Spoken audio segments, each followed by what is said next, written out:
Hey guys, welcome back to my channel. আমি এবার থেকে চেষ্টা করব ডেইলি ব্লগ মিনি ব্লগ দেওয়ার। তো দেখতেই পাচ্ছ আমার অবস্থা।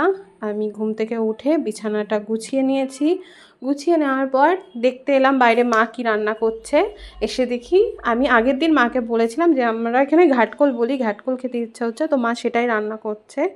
তারপর রান্না করতে করতে বাইরে মা বলল যে বিস্কুট এসেছে। যেহেতু এই সময় আমার অনেক রকম কিছু খেতে ইচ্ছা করে, তাই মা বিস্কুট আনতে যাচ্ছিলো, আমিও মায়ের পিছন পিছন একটু গেলাম। তো মা যাচ্ছে, সবসময় বলতে বলতে যাচ্ছে সাবধানে আয়, কারণ আমাদের রাস্তার অবস্থাটা খুব খারাপ।